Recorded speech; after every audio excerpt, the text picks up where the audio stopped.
너무나 사랑한 여인은 갑자기 사라져버렸지만 그 여인과 아주 닮은 사람을 43년 후 다시 만납니다. 어떻게 된 일일까요? 이야기에 앞서 구독과 좋아요를 눌러주시면 영상 제작에 큰 힘이 됩니다. 장윤식 회장이 서늘한 겨울날 자신의 사무실에서 외로운 눈빛을 창밖으로 내비쳤다. 유리창 너머로 비춰지는 거리는 텅 비어 있었고 오가는 사람들의 모습은 마치 사라져버린 과거처럼 느껴졌다. 그의 눈은 먼 곳을 바라보았지만 그의 시선은 과거의 기억 속 그녀, 김희영을 향하고 있었다. 윤식은 지금까지도 그녀를 찾고 있다. 수십 년이 지난 지금 그의 마음속에는 여전히 그때의 희영이 남아 있었다. 희영아, 그가 작은 목소리로 속삭였다. 1980년대 초 서울의 여름은 그 어느 때보다 뜨겁고 복잡했다. 장윤식은 대학 졸업을 앞두고 마지막 학기를 보내고 있었다. 그는 조용하고 성실한 성격으로 대부분 시간을 도서관에서 보내며 공부에만 집중했다. 하지만 친구들과 함께 있는 순간만큼은 달랐다. 친구들은 그의 내성적인 성격에도 불구하고 항상 그를 편하게 대해 주었고, 윤식은 그들과 있을 때마다 유머와 농담을 던지며 웃고 떠드는 것이 좋아졌다. 야, 윤식, 버스 타자. 친구 중 하나가 큰 소리로 말했다. 버스 타는 거야? 갑자기 웬 버스? 윤식이 웃으며 반응했다. 그래도 이런 날씨에 걷는 것보단 나아. 친구가 말하며 그를 재촉했다. 알았어, 알았어. 윤식은 고개를 끄덕이며 함께 버스를 타러 갔다. 버스가 도착하자 친구들은 농담을 하며 타고 윤식은 뒤를 따라 차례차례 버스를 탔다. 그때 윤식은 남색 유니폼에 빨간 빵모자를 쓴 버스 안내양을 발견했다. 그녀는 승객들을 친절하게 맞이하며 미소를 지었고 그 햇살같이 따스한 미소에 주변의 모든 소음은 멀어졌다. 윤식은 그 미소에 멍하니 잠시 서 있었다. 야, 윤식, 왜 그래? 친구가 윤식의 반응을 보고 물었다. 아무것도 아니야. 친구가 이상한 듯 고개를 갸우뚱했지만 윤식은 아무렇지 않게 대답하며 고개를 돌렸다. 그 이후로 윤식은 거의 매일 그 버스를 타기 시작했다. 친구들은 그가 매일 같은 시간에 버스를 탄다고 놀리기도 했지만 윤식은 별로 신경 쓰지 않았다. 그는 여전히 공부에 몰두하면서도 버스 안에서 그녀와 마주칠 수 있는 시간을 기다렸다. 하루는 친구가 다시 웃으며 물었다. 야, 윤식, 오늘 또 그 버스 안 타. 응, 오늘은 시험 때문에 좀 늦을 것 같아. 윤식은 말하며 가벼운 미소를 지었다. 사실 시험은 별로 중요하지 않았다. 중요한 건 그녀를 다시 볼 수 있는 기회였다. 그가 그 버스를 타는 이유는 오로지 그녀와 마주치기 위해서였다. 그날도 버스를 타고 그녀가 안내하는 모습을 보며 윤식은 왠지 가슴이 두근거렸다. 오늘은 조금 더 적극적으로 말을 걸어볼까 고민하다가도 그는 내성적인 성격이 그대로 드러나며 부끄러워했다. 그래서 그냥 창밖을 바라보며 고개를 숙였다. 날씨가 점점 서늘해지던 어느 날 윤식은 어김없이 친구들과 버스를 탔다. 그는 가끔 친구들과 웃고 떠들다가도 자주 그녀에게 시선을 보내곤 했다. 버스는 시내를 지나고 윤식은 희영의 모습을 몰래 지켜보았다. 그녀는 항상 미소를 띠며 승객들을 대하는데 그 미소가 윤식의 마음을 쥐락펴락하는 듯 했다. 오늘도 예쁘시네요. 윤식은 속으로만 말했다. 하지만 그녀가 한번 윤식 쪽을 바라볼 때 윤식은 급하게 고개를 돌렸다. 그런 윤식의 모습에 친구들은 웃음을 터뜨렸다. 야, 윤식 또 얼굴 빨개졌어. 진짜? 너 뭐냐? 친구가 웃으며 말했다. 아니야, 아니야. 윤식은 빨리 부인했지만 그의 얼굴은 확실히 붉어져 있었다. 하지만 그때 윤식은 마침내 그녀와 눈이 마주쳤다. 순간 윤식의 가슴은 뛰기 시작했고 그는 바로 눈을 피했다. 희영은 그런 윤식을 바라보며 살짝 미소를 지었다. 그녀의 미소는 마치 그에게 말하는 듯 했다. 괜찮아요. 걱정하지 마세요.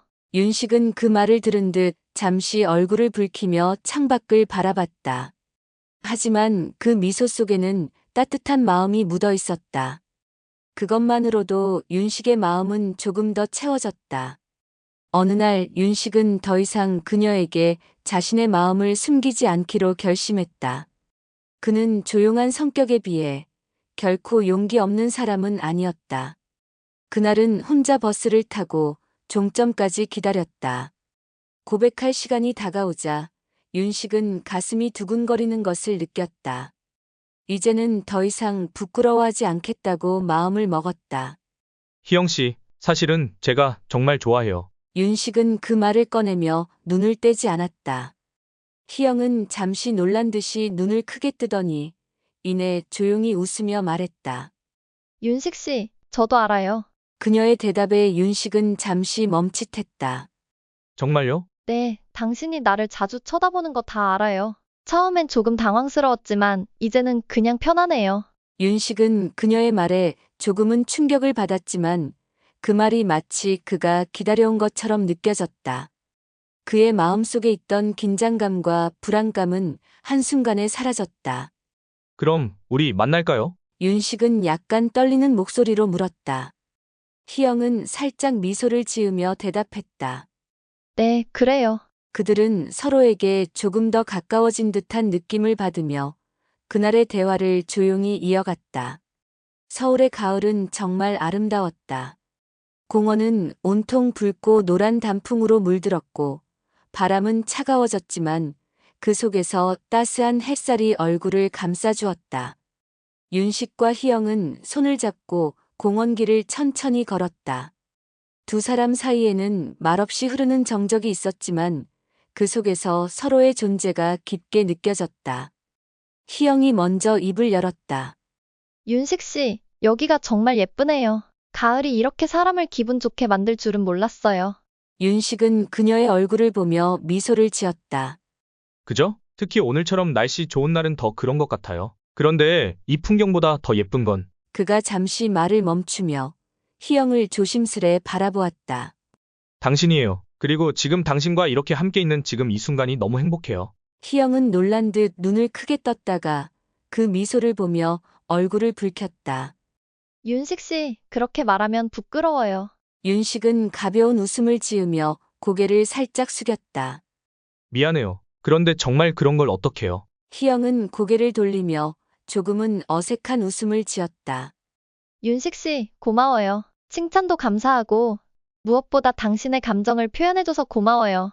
그 말에 윤식은 잠시 멈춰서 희영을 보았다. 그렇구나. 그런데 나 가끔 내 감정을 잘 표현하는 게 어렵다고 느껴졌어요. 특히 이런 자리에선 더요. 그런데 오늘은 그냥 말하고 싶었어요. 그들은 잠시 걸음을 멈추고 서로를 바라보았다. 바람에 나뭇잎이 떨어지면서 그들만의 시간이 흐르고 있었다. 윤식은 희영의 눈을 보며 말을 이었다. 사실 처음에는 희영 씨에게 첫눈에 반했어요. 그리고 조금씩 당신을 더 알고 싶고 가까워지고 싶었어요. 그렇게 버스에서 자주 만나면서 계속 생각하게 되었죠. 희영은 그 말을 듣고 가볍게 미소를 지었다. 저도요. 처음엔 버스 승객일 뿐이었죠. 하지만 당신이 나를 보고 있다는 게 느껴졌어요. 그런데 시간이 지나면서 그 눈빛을 보는 제 마음도 달라졌고 점점 끌림을 느꼈어요. 그렇게 그들은 사랑을 키워나갔다. 그러나 불행히도 계속될 것 같았던 사랑도 영원하지 않았다. 대학 졸업 후 경영 수업을 받으며 바쁜 일정을 보내던 윤식은 점점 그녀와의 연락이 뜸해졌고 어느 날 결혼까지 약속했던 희영은 그의 삶에서 흔적 없이 사라졌다. 그녀의 부재는 그를 괴롭혔고 그 후로도 그는 끊임없이 그녀를 찾았다. 희영이 사라진 지 43년이라는 세월이 흐른 후에도 윤식의 삶에는 그 빈자리가 계속해서 남아 있었다. 그의 사무실, 고급스러운 가죽 의자에 앉아 있는 그가 오늘도 여전히 탁자 위에 놓인 희영의 사진을 바라보며 시간 가는 줄 몰랐다. 오래된 사진 속 젊고 순수한 모습의 그녀는 마치 그 자리에 있는 듯 선명하게 그의 눈앞에 떠올랐다. 윤식은 그 사진을 들여다보며 잠시 눈을 감았다. 젊은 시절 그녀와 함께 웃던 날들이, 함께 꿈을 꾸던 그날들이 떠올랐다. 그때의 희영은 언제나 부드럽고 따뜻한 미소로 그를 바라보았고, 그는 그 미소에 모든 걸 걸었다. 왜 그랬을까? 윤식은 혼잣말처럼 중얼거렸다. 그 말이 그의 입에서 나올 때마다 마음속 깊은 곳에서 어떤 무거운 짐을 끌어내는 듯 했다. 그는 손에 쥔 커피잔을 천천히 들어올려 한 모금을 마셨다. 차가운 커피가 혀끝을 스쳤지만 그에게는 그 맛조차 희영과 함께한 기억으로 가득 차 있었다. 사무실의 창문 너머로 서울의 전경이 펼쳐졌다. 고층 빌딩들이 차가운 바람을 맞으며 고요하게 서 있었다. 그는 이제 아버지에게 물려받은 회장 자리를 확고히 한 성공적인 사업가였다. 회사의 경영은 그에게 어렵지 않았고 늘 바쁜 일정을 소화하며 명성도 쌓았다. 하지만 그가 성공을 거두고 있을 때도 그의 마음속에서 희영은 여전히 자리를 차지하고 있었다. 매일 아침 출근길마다 그의 마음 한구석에는 여전히 희영을 찾고 싶은 간절한 마음이 있었다. 윤식은 카페 사업을 시작했다. 그것은 단순한 사업 확장의 차원이 아니었다. 그는 그곳에서 혹시라도 희영이 나타날지도 모른다는 작은 희망을 품고 있었다. 그녀가 언젠가 이 카페에 올지도 모른다는 믿음에서 수십 개의 카페를 운영했다. 그는 카페들을 살피며 희영이 오기를 기다렸다. 혹시 그녀가 여기에 올지도 모르잖아. 윤식은 종종 그런 말을 했다. 그것은 그의 직원들에게 하는 말이기도 했지만 그의 마음속 깊은 곳에서 우러나오는 진심이었다. 사진 속 여성이 카페에 올지도 모르니 혹시라도 본 사람 있으면 꼭 연락 주세요. 그는 직원들에게 희영의 사진을 보여주었다. 오래된 사진이었지만 그 사진 속의 희영은 여전히 그때의 모습 그대로였다. 그 사진을 직원들에게 하나씩 건네며 그녀를 찾는 일이 자기의 삶의 목표처럼 되어버렸다는 사실을 무의식적으로 드러내고 있었다. 이 여성 보신 적 있으면 꼭 말씀해 주세요. 정말 간절합니다. 윤식은 눈을 감고 말했지만 그의 목소리에는 진심이 묻어 있었다. 직원들은 그런 윤식을 안타까운 눈빛으로 바라보았다. 어떤 직원은 그를 걱정스럽게 바라보며 회장님, 너무 오래된 사진이라라고 말하려고 했지만 윤식은 이미 그들의 말을 듣지 않았다. 카페는 평소처럼 오후의 한적한 시간을 맞이하고 있었다. 조용히 책을 읽거나 대화를 나누는 사람들, 그리고 여유롭게 커피 한 잔을 즐기는 이들이 대부분이었다. 그때 문이 열리며 30대처럼 보였지만 나이를 가늠하기 힘든 여성이 카페에 들어왔다. 그녀는 얼굴에 피로한 기색이 있었지만 눈빛은 희영과 비슷하게 맑고 깊었다. 윤식은 숨이 멎을 것 같았다. 지영은 경력직 직원 모집 공고를 보고 이 카페에 지원하러 온 사람이었다. 윤식은 직원이 부족한 카페의 인력을 늘리기 위해 그날의 면접에 참여한 것이었고 지영도 그 일환으로 왔던 것이다. 그러나 윤식은 당혹감과 혼란스러움에 휩싸였다. 지영, 그녀는 희영을 닮았다. 윤식은 그녀가 가게에 들어오는 순간부터 눈을 떼지 못했다. 그 모습, 그 얼굴, 그리고 그 눈빛은 희영이 떠오르기 충분했다. 윤식은 잠시 그 자리에 멍하니 서 있었다. 시간이 잠시 멈춘 듯한 기분이었고 그의 심장은 빠르게 뛰었다. 희영, 43년 전 그가 사랑했던 그 여자가 다시 눈앞에 나타난 듯한 착각이 들었다. 그러나 지영은 그저 면접을 보러 온 사람이었다. 윤식은 정신을 차리고 자리에 앉으며 고개를 갸웃했다. 그럴 리가 없다. 43년이란 시간이 흐른 걸. 그럼에도 불구하고 그의 가슴은 무거웠다. 안녕하세요. 면접 보러 왔습니다. 지영은 잠시 서둘러 인사를 건넸다. 그녀는 예의 바르고 차분한 목소리로 자신을 소개했다. 그런 그녀의 목소리에는 조금의 떨림도 긴장도 없었다. 이미 여러 번 면접을 봐본 듯한 자신감이 느껴졌다. 윤식은 잠시 면접 서류를 들여다보며 묵묵히 그녀를 살펴봤다. 지영 씨, 맞으시죠? 어떤 일을 하셨었나요? 윤식은 평소처럼 직설적이고 짧은 말투로 물었다. 그의 마음은 여전히 복잡했다. 지영은 가방에서 추가 서류를 꺼내려고 했다. 그 순간 윤식은 눈을 반쯤 감고 집중하며 가방 손잡이에 달린 작은 십자수 장식을 봤다. 희영이 만들었던 그 장식품, 분홍색 하트 모양의 십자수 장식품이었다. 그런데 지영이라는 여자가 그것을 가지고 있었다. 그는 순간적으로 손에 쥐고 있던 커피잔을 내려놓고 지영에게 눈을 떼지 않았다. 잠깐만요. 윤식은 낮은 목소리로 말을 꺼냈다. 그의 목소리는 평소보다 더 낮고 깊었다. 그 장식품, 그거 어디서 났나요? 지영은 잠시 당황한 듯 했다. 손에 들고 있던 서류를 다시 손목에 걸쳐놓고 조금씩 고개를 들며 대답했다.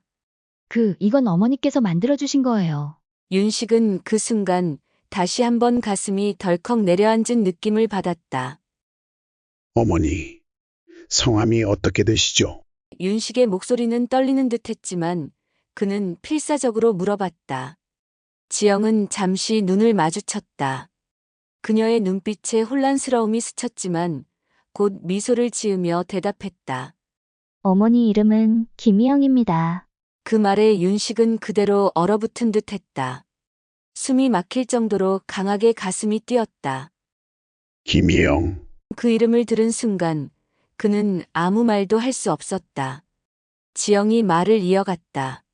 어머니가 예전에 아주 귀한 장식품이라고 저에게 주셨어요. 지영은 낮은 목소리로 대답했고 윤식은 그 말을 듣고 정신을 차릴 수 없었다. 윤식은 순간적으로 기억 속으로 빨려 들어갔다. 43년 전 희영과 함께 한 그날들이 떠오르며 그의 가슴은 다시 뛰기 시작했다. 그날 하트 모양의 십자수를 만드는 희영의 옆에서 그는 말했다. 나중에 우리가 아이를 가지면 이걸 아기에게 주자. 아들은 하늘색, 딸은 분홍색 하트로. 그런 의미로 만들자. 윤식은 가슴속 깊은 곳에서 무엇인가 무너져 내리는 소리를 들었다. 희영이 만든 십자수는 희영과 그가 함께했던 시간을, 그리고 그가 놓치고 버린 사랑을 떠올리게 했다.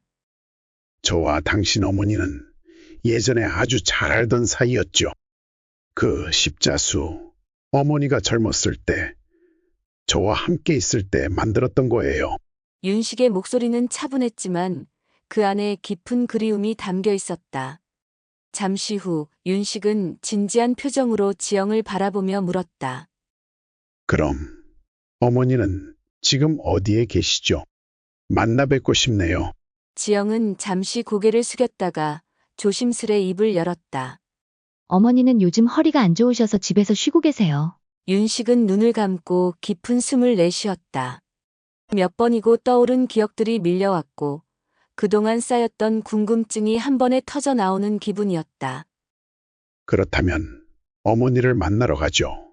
윤식은 즉시 자리를 일어나 차를 타고 지영과 함께 희영이 있는 집으로 향했다. 차 안의 공기는 묘하게 무겁고 어색했다. 아무 말도 없이 창밖을 바라보는 윤식의 얼굴은 굳어 있었다. 지영은 그런 윤식을 옆에서 바라보며 자신도 모르게 마음이 무겁고 떨렸다. 희영의 집은 허름한 주택이었다. 낡은 벽지와 창문, 먼지가 쌓인 소파가 윤식의 눈에 들어왔다. 집 안은 마치 시간이 멈춘 듯 고요하고 조용했다. 어머니, 장윤식 회장님 오셨어요. 지영은 희영에게 다가가며 말했다. 희영은 이불에 앉아 있었고 얼굴은 창백했다. 그녀의 몸은 여전히 아파 보였고 나이보다 더 많이 늙어 보였다. 윤식은 그 모습을 보고 순간적으로 가슴이 먹먹해졌다. 그녀는 여전히 예쁘고 여전히 그의 마음속에서 빛나고 있었다. 하지만 그럼에도 불구하고 시간은 이미 많이 흘렀다. 희영은 눈을 뜨고 미소를 지으며 윤식을 맞이했다. 윤식 씨, 오랜만이네요. 윤식은 말을 잇지 못하고 희영의 얼굴을 한참 동안 바라봤다. 그가 입을 열자 그 목소리는 떨리고 있었다. 희영, 몸이 많이 안 좋아? 아니에요. 조금만 쉬면 나아질 거예요. 희영, 당신은 나를 왜 떠난 거야? 희영은 고개를 돌려 지영에게 잠시 눈길을 줬다. 지영은 잠시 물러나며 조용히 자리를 피했다. 희영과 윤식만 남은 그 공간은 오랜 시간이 흐른 뒤에도 그들이 함께했던 기억을 고스란히 간직하고 있었다. 희영은 잠시 숨을 고르고는 말을 꺼냈다. 윤식 씨. 내가 떠난 이유는 그때 어머님이 나를 찾아왔었어요. 당신의 앞길이 너무나 창창한데 내가 그 길을 막지 말라고 하셨어요. 희영의 목소리는 낮고 차분했다. 그리고 당신은 결혼할 사람도 있다고 했어요. 당신과 나의 조건이 너무 차이가 난다고 어머님은 모질게 말씀을 하셨어요. 윤식은 눈이 크게 떠졌다. 그는 순간적으로 모든 감정이 뒤엉켜 자신을 압도하는 기분이 들었다. 그때 결혼하고 싶은 여자는 너뿐이었어. 윤식은 고백했다. 그의 목소리는 떨렸고 그가 얼마나 절박했는지 희영은 느낄 수 있었다. 희영은 고개를 숙이며 단호하게 말했다. 윤식 씨, 나는 혼자서 이 길을 걸어야 한다고 생각했어요. 우리 함께 할 수 없다고 생각했고 나는 떠났어야 했어요. 그래서 나 혼자 이 길을 선택한 거예요. 윤식은 입을 열지 못했다. 그는 마음속에서 끓어오르는 감정을 다스리기 힘들었다. 하지만 희영은 눈을 돌려 그의 눈을 피하며 말을 이어갔다. 그런데 며칠 후에 내가 임신했다는 사실을 알게 됐어요. 그래서 윤식 씨를 찾으러 갔지만 어떤 여직원과 함께 퇴근하는 당신을 보았어요. 그 여직원은 나와 비교도 안 될 만큼 당당하고 멋져 보여서 내가 너무 초라하게 느껴졌어요. 윤식은 눈을 감고 그 당시 희영이 얼마나 아팠을지 생각해 보았다. 그래서 아무 말 없이 떠나기로 결심한 거야? 그의 목소리가 깊고 떨렸다. 네, 희영은 고백했다. 나는 윤식 씨를 사랑했지만 그때 내가 당신을 떠나주는 것이 당신의 행복을 위한 길이라 생각했어요. 희영은 입술을 깨물며 눈물을 흘리기 시작했다. 그래서 나는 혼자 아이를 낳고 키우기로 결심했어요. 지영을. 나 혼자 키우면서 미혼모로서의 삶은 고달팠고 힘들었어요. 윤식은 그녀의 말을 듣고 더 이상 말을 잇지 못했다. 그의 가슴은 아픔으로 가득 차 있었다. 미안해. 정말 미안해. 희영은 고개를 살짝 흔들며 말없이 그를 바라보았다. 윤식 씨, 괜찮아요. 지영이를 혼자서 키우면서 삶을 살아온 게 최선이었다고 생각해요. 윤식은 한동안 말없이 바라보았다. 희영의 결단과 고통, 그리고 지영의 존재가 그의 마음을 무겁게 짓누르고 있었다. 그는 그동안 자신이 놓친 모든 것들이 한순간에 떠오르며 결국 자신이 희영에게 제대로 사랑을 보여주지 못했음을 뼈저리게 깨닫게 되었다. 시간이 흘렀다. 윤식은 허리 치료로 명성이 자자한 병원을 추천하며 희영이 치료를 받을 수 있도록 도와주었고 몇 달간의 치료와 꾸준한 운동 끝에 희영은 다시 편안한 몸을 되찾았다. 예전처럼 움직일 수 있게 된 희영은 깊은 숨을 내쉬며 삶의 소중함을 다시 한번 느꼈다. 희영은 이제 더 이상 아침마다 허리가 아파하며 일어나는 일이 없었다. 고통 없이 가벼운 몸으로 하루를 시작할 수 있었다. 그 기쁨이 가족과 함께하는 일상을 더욱 특별하게 만들었다. 아침이 되면 희영은 거실 창문을 열고 상쾌한 공기를 들이마셨다. 그날 아침 그녀는 처음으로 자신의 허리가 예전처럼 건강해진 것을 느꼈다. 윤식과 희영은 서로 협의해서 집을 관리해주는 직원을 최소한의 시간만 근무하는 출퇴근제로 바꿨다. 1년만이라도 세 명이서 오롯이 같이 있고 싶었다. 희영은 부엌에서 아침 준비를 하고 있었다. 내가 아침 준비할게. 윤식이 미소를 지으며 말했다. 정말요. 희영은 고마운 마음으로 바라보았다. 윤식이 집안일을 자주 했지만 오랜 세월 동안 자신이 주로 하던 일이라 윤식의 말은 아직도 조금 낯설게 느껴졌다. 윤식은 식사 후 설거지를 마무리하며 말했다. 당신이 내 곁에 있다는 사실이 아직도 신기해. 우리 뭐든 함께 하자. 희영은 미소를 지으며 따뜻한 커피를 한 잔 만들어서 윤식에게 건넸다. 고마워요, 윤식 씨. 지영은 부엌에서 자리를 떠 윤식과 희영이 나누는 대화에 가볍게 끼어들었다. 이렇게 우리가 다시 만나서 있을 수 있다니 꿈만 같아요. 저녁이 되어 세 사람은 함께 식사를 했다.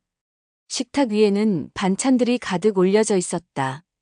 희영은 다양한 요리들을 차려냈고 윤식은 그녀의 요리를 칭찬하며 함께 웃었다.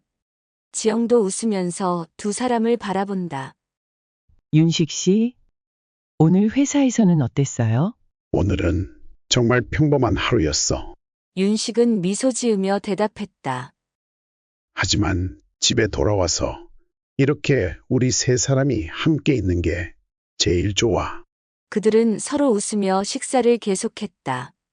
이 순간이 그들의 일상에서 가장 평화롭고 행복한 시간임을 모두가 느꼈다.